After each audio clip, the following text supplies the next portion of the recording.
राजनैतिक, सामाजिक, शैक्षणिक हालात है, पारिवारिक हालात है, इसके बारे में विस्तार से आप बताएं। राष्ट्रीय चाय थिंक टैंक की बैठक में ताकि दूसरे राज्य और पड़ोसी देश नेपाल में भी जाकर के लोग देखें, समझे और आपके बारे में विचार करें। और आग्रह होगा कि आप अपने संबोधन में उत्तर प्रदेश में कैसे चाय समाज की मजबूती हो, इसके बारे में भी आप बात को रखेंगे तो मुझे ज्यादा अच्छा लगेगा, सभागार को भी ज्यादा अच्छा लगेगा। श्री विनोद कुमार साहनी जी से आग्रह है कि आप आए, अपनी बात को रखेंगे। आदरणीय विनोद कुमार साहनी जी।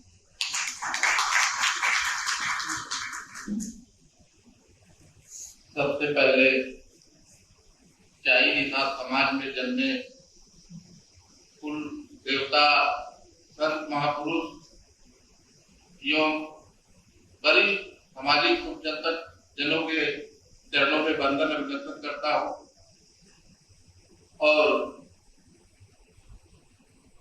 पूरे देश के और पड़ोसी देश के आए हुए सभी सम्मानित प्रतिनिधि मंत्रियों का भी मैं हार्दिक वंदन अभिनंदन करता हूँ। उसके बाद पटना की धरती पर चाय निषाद थिंक टैंक प्रतिनिधि सामुदायिक सम्मेलन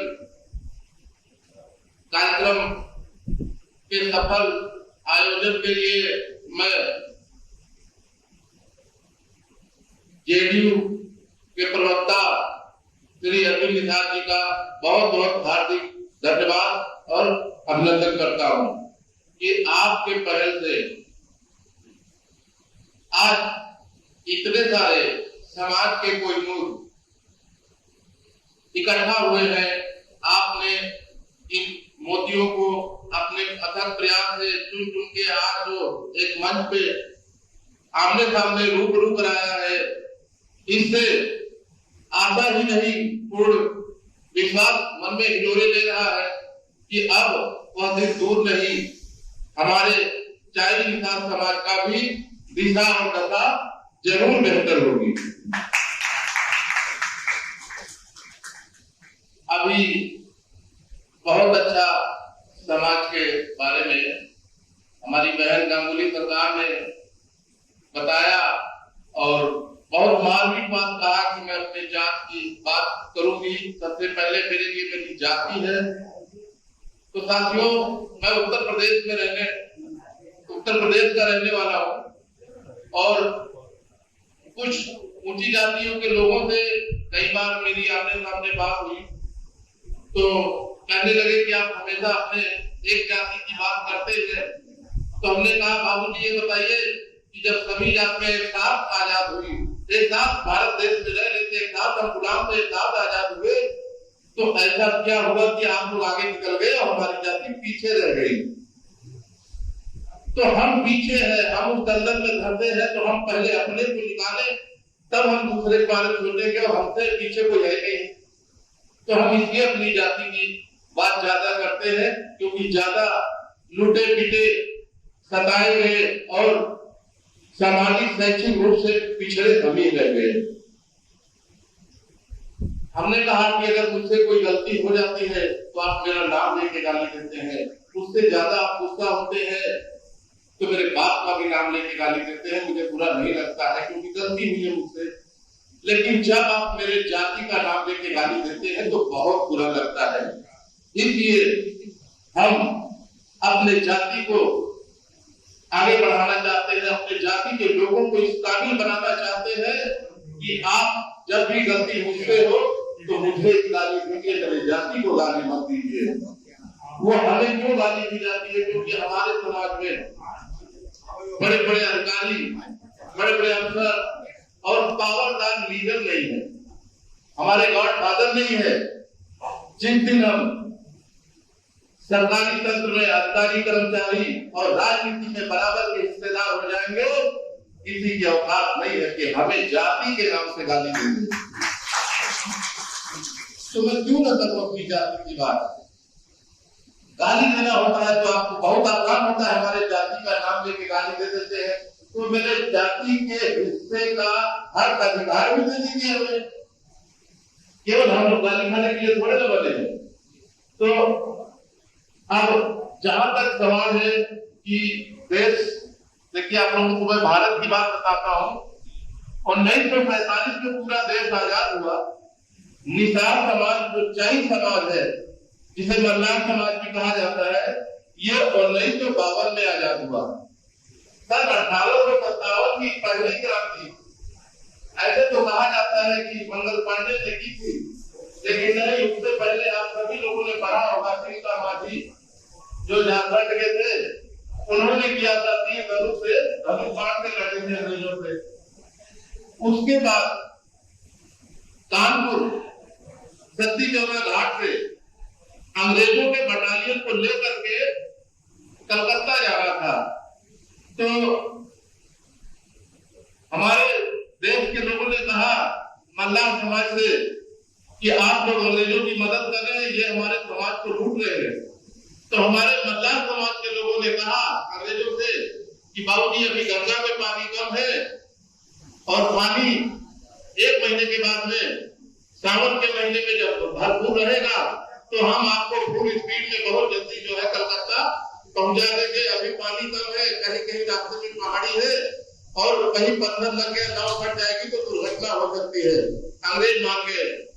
सावन के महीने में जब नदी फुल होती है तो लगभग 150 नावों की जत्था अंग्रेजों को भर के 3500 अंग्रेज सैनिकों को गोला बारूद हथियार सहित कानपुर छावनी है जहां अंग्रेजों की छावनी थी, वहां से लौट करके जब हमारे मल्लाह समाज के लोग लेके जा रहे थे, चाई समाज के लोग, तो उन लोगों ने आपस में तय कर लिया था। उसमें 2 मुख्य अगुआ थे, समाधान और लोचन, वो चाई मल्लाह थे।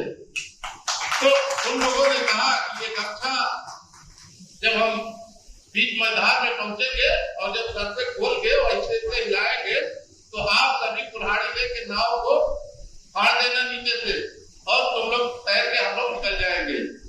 उन लोगों ने ऐसा ही किया। तो अंग्रेज डूब गए, उसमें से 1-2 अंग्रेज तैरना जानते थे, तैर के निकल गए। तो वो जाके इंग्लैंड जाके महारानी विक्टोरिया से शिकायत की कि जो चाई समाज के मल्लाह लोग हैं ये बगावत पे उतर आए हैं। उस समय वहां के सरकार ने हम लोगों पे लिख दिया क्रिमिनल ट्राइब्स एक्ट, एक धारा लग गई चाई मल्लाह समाज के ऊपर की क्रिमिनल ट्राइब्स एक्ट, और हम लोग उस समय से जन्मजात अपराधी घोषित कर दिए गए। इसी कारण हम लोग शहरों की बजाय हम लोग जंगल पहाड़ों में नदियों किनारे छुप छुप के रहने लगे कि कहीं हम लोग इस पुलिस के हाथे न जाए, हम बेवजह सताए ना जाए। साथियों, जब देश आजाद हुआ 1947 को, फिर हमारे समाज की लड़ाई चली और हम लोगों को उस क्रिमिनल ट्राइब्स एक्ट से आजादी मिली 1952 में। हम लोग 5 साल बाद आजाद हुए। इस आजाद भारत में 5 साल तक हम लोग अभी वो क्रिमिनल ट्राइब्स एक्ट झेल रहे थे। तो चाई समाज हमारा वहीं से बिखरा। चाई समाज जब इधर-उधर बिखर गया, हम लोग किसी तरह अपने बाल बच्चों को हमारे पुरखा बचाने के चक्कर में थोड़ा सा एक दूसरे से कनेक्टिविटी से हट गई। कोई बंगाल चला गया, कोई नेपाल चला गया, कोई अन्य प्रदेशों में चला गया। चाई समाज का सबसे बड़ा हब अयोध्या था। अयोध्या में आज भी 95% चाई मल्लाह है। और कानपुर से आगे से आप लोग ले लीजिए दिल्ली से, और गंगा के किनारे जहां तक गंगा जी जाती है, गंगा के आर पार दोनों साइड में 10 किलोमीटर के एरिया में जो भी मल्लाह समाज होगा उसमें से 80% चाई मल्लाह है। और पूरे भारत के चाई मल्लाह इंसान समाज में 80% चाई मल्लाह की गिनती है। बदलते हमारे में कोई इस तरह से, जिस तरह से हमारे प्रोफेसर साहब, इनको मैं बहुत बहुत धन्यवाद देना चाहता हूं कि इन्होंने सामाजिक पीड़ा को उठा करके अपने जाति के लोगों को जोड़ते जोड़ते आज यहाँ तक कारनामा पहुंचा दिए। माननीय विजय सरकार जी को बहुत बहुत धन्यवाद देता हूँ कि अब वो दिन दूर नहीं है कि हमारे जाइन समाज के लोगों का भी अपने जनसंख्या के अनुपात में हर जगह हिस्सेदारी होगी। बशर्ते हम लोगों को इस चैन को इतना मजबूत जोड़ देना है पूरे भारत और नेपाल और बंगाल, पूरे देश दुनिया में जहां जहां सच्चाई हो उनको पता लगे कि हमारे खून खानदान का एक बच्चा भी है तो वो नेपाल में है, तो वो हमें जानता है कि हमारे लोग उत्तर प्रदेश में किस किस जगह है, बिहार में किस जगह है, बंगाल में किस जगह है। अगर हम महाराष्ट्र में जाते हैं तो हमें पता हो कि हमारे समाज के इतने लोग हमारे महाराष्ट्र में रहते हैं। साथियों, बहुत सारी आसानी और सुविधाएं होती है। इसी कड़ी में मैं बताते चलो आप लोगों को। हमारे गोरखपुर में चाई समाज के एक कुलदेव है शिव साहनी जी, जो आप सबके बीच में बैठे हुए हैं। ये अपने आप को कभी फोकस में नहीं लाते हैं, लेकिन सामाजिक कार्यों में ये बढ़ चढ़ के इनका योगदान रहता है और कभी भी वोटों से और अन्य चीजों से ये बहुत दूरी बना के रखते हैं। इनका हमने कहा कि बहन वीरांगना फूलन देवी जी की माता जी अकेली रह गई थी। आप सबको मालूम होगा कि सांसद थी देश की वीरांगना फूलन देवी, वो चाई समाज से थी। उनका पुराना घर मकान टूटा हुआ था। हमने कहा भैया एक बार चल के देख लीजिए। हमारे साथ में गए और देखे और तुरंत बोले कि आप लोग यही रुकिए और जितना खर्चा लगेगा हम लगाएंगे इसको पुनर्निर्माण बढ़िया से उस घर को बेहतर बनाए और 6 फुट हाइट की 800 किलो वजन की ग्रेनाइट पत्थर संगमरमर की प्रतिमा जयपुर से बना के बहन वीरांगना फूलन देवी जी का उनके जन्म स्थान पे स्थापित करवाया शिव साहनी भैया जी ने। एकलव्य वेलफेयर सोसाइटी एक संगठन है, एकलव्य वेलफेयर सोसाइटी, जिसके संयोजक भी हैं। अभी एक पार्टी बनी है, उसका नाम है सर्वहारा विकास पार्टी, उसके भी संयोजक है शिव साहनी भैया जी। ये फ्रंट में नहीं आते हैं, लेकिन आगे काम करने वाले दूसरे बैक सपोर्ट इनका पूरा इन्हीं का है। उसके पूरे जो है कर्ता धर्ता और संरक्षक यही है। तब मुझे लगा कि जब ऐसे ऐसे लोग समाज में है तो अब हमारे समाज को भी आगे बढ़ने से कोई रोक नहीं पाएगा। छोटी बात मैं बता दूं कि कोई बच्चा अगर कह देता है कि सर मेरा एडमिशन में दिक्कत आ रही है, तुरंत इतना पैसा की दिक्कत है, उसके खाते में तुरंत ट्रांसफर। 2-3 हजार बच्चों को आर्थिक और अन्य प्रकार की सहायता कर चुके हैं पढ़ाई लिखाई शिक्षा के बारे में। सबसे पहला फोकस इनका शुरू से था कि जो भी समाज के होनहार बच्चे हो, जिनको किसी प्रकार की तकलीफ पढ़ाई लिखाई में आती हो, उसके लिए एकलव्य वेलफेयर सोसाइटी हमेशा तैयार खड़ी मिलती है और हमेशा मदद करती है।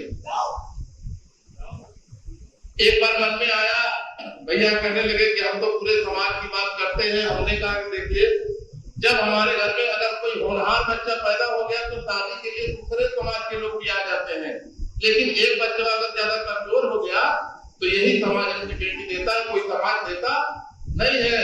तो इस समाज से मेरी पहचान है, इस समाज से का खून है मेरे अंदर। तो ये समाज जब जब कार्यक्रम करेगा 10 लोग बुलाएंगे तो भी मैं जाऊंगा, 2 लोग बुलाएंगे तो भी मैं जाऊंगा, क्योंकि इस समाज के पुरखों का खून मेरे अंदर है।